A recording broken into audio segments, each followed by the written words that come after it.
Hi, this is Farhan and welcome back to another video. I've seen a lot of people ask me, hey, once this lawsuit was announced, the price of XRP did go down quite a lot. But since then, the price has increased pretty much like every other altcoin out there since the start of this year. But unlike a lot of other cryptos out there, XRP has been nowhere near its all-time high position, such as Ethereum, Cardano, and a lot more. And this is why a lot of people, very rightfully so, were really upset at the SEC for going after Ripple and XRP. And now everybody is starting to realize what a farce this has become on how SEC is just going after Ripple, and not only after Ripple and XRP, but once this lawsuit is somewhat settled, they're going to go after a lot of other cryptos. And this is why pretty much a lot of people in the crypto and outside of the crypto, especially policymakers, are starting to realize this. And in today's video, we are going to look at a very special video in which how the SEC was basically getting hammered by these policymakers. And also we will be talking about how an official complaint has been filed against the SEC for a lot of red flags. In fact, if you've been following the lawsuit, you know exactly what I'm talking about. A lot of really interesting details in today's video, but before going on to those details, a quick word from the sponsor of today's video. Manga Exchange is coming up with another initial exchange offering, another IO, and it is called Sapiency. Sapiency, as they put it, they are a way to tokenize yourself, basically to issue your own cryptocurrency. And this is especially aimed at influencers out there, whether you are on TikTok, Twitter, Instagram, or YouTube. And this is a way for you to become a more independent creator. As they put it, your social currency, adding tokens to your community builds the common interest in your success. This token is traded on the market and creates a financial incentive to be even more engaged. Basically, you can issue for influencers out there, you can issue your own crypto token and people will be able to buy this. And the more crypto token they have, for example, if you issue a crypto token called X, and the more X they have, they will have more ways to interact with you and more influence on what kind of content they want to see from you. So this is pretty useful for if you are Instagram influencer or YouTube TikToker or any other social media platform. Now the initial exchange offering of Sapiency is going to happen on Manga Exchange. It will happen on the 14th of December at 10 a.m. CET time, and a vesting period is 30% of the purchase token amounts will be available immediately upon completion of the transactions. The remaining portion will be released in equal shares over the following 70 days. This does seem a pretty interesting project, and if you guys are interested in this, I will be leaving the link in the description box below. Go ahead and check it out. Now, having said this, I do want to remind my subscribers that investments in the world of altcoins, especially pretty new ones, can be very risky. And that is why only invest what you can afford to lose. And the most important thing, make sure to do your due diligence. Make sure to do your own research. Let's jump on to the big update of today, and that is Empower Oversight. Government watchdog has officially filed a complaint against the SEC. Now, for those folks out there who don't know the details in this ongoing lawsuit, the Ripple lawsuit that has hampered the price of XRP and basically made a lot of XRP investors pretty unhappy. That is, there were a lot of red flags at the start of this lawsuit. Basically, the former SEC chairman filing this lawsuit, the last hour of him leaving the SEC, and a lot of other details. In fact, if you've been following my channel, you will know about it, and we have talked a lot about it. Now there is an official complaint from government watchdog body.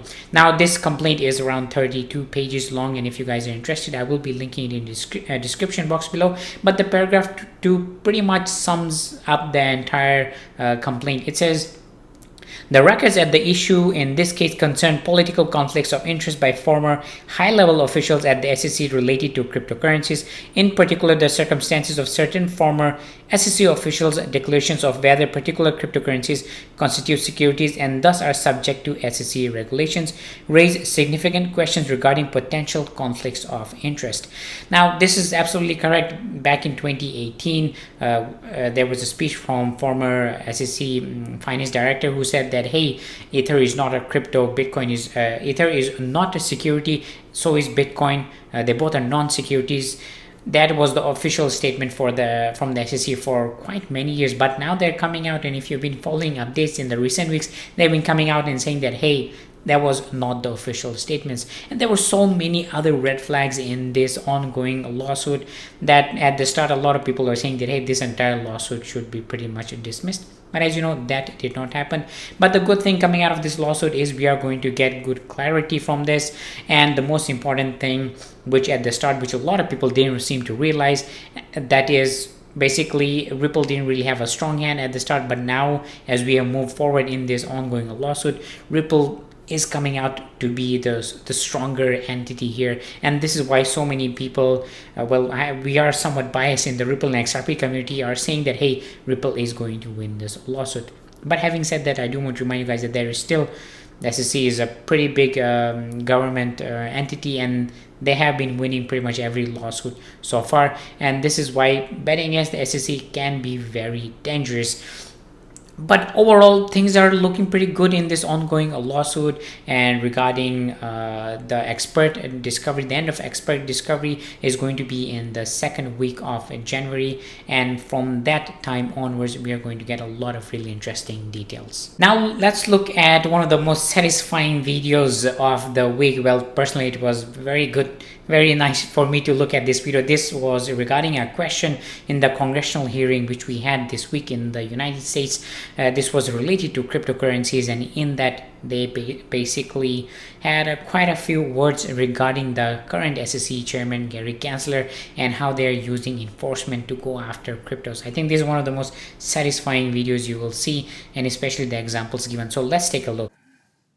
So given your previous experience running the OCC, I'd love to hear your perspective on where a regulator's authority begins and ends. Remember the joke earlier this year that everything's infrastructure? Well, it seems like Chairman Gensler thinks that everything is a digital asset that he can regulate. He cites the Howey and the Reeves test without providing any other explanations. So, Mr. Brooks, what are we missing? Because Chairman Gensler clearly doesn't see a limit to his regulatory authority in this area.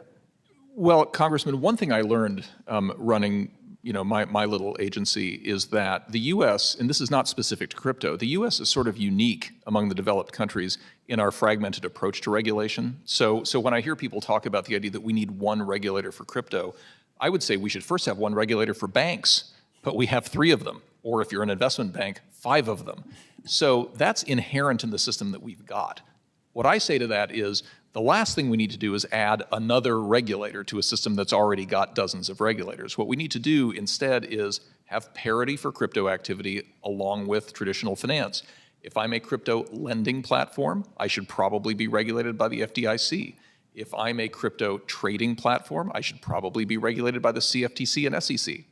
But somehow we treat crypto, because it's new, as different from everything else. And I'm going to argue that crypto is just a step function improvement in the system.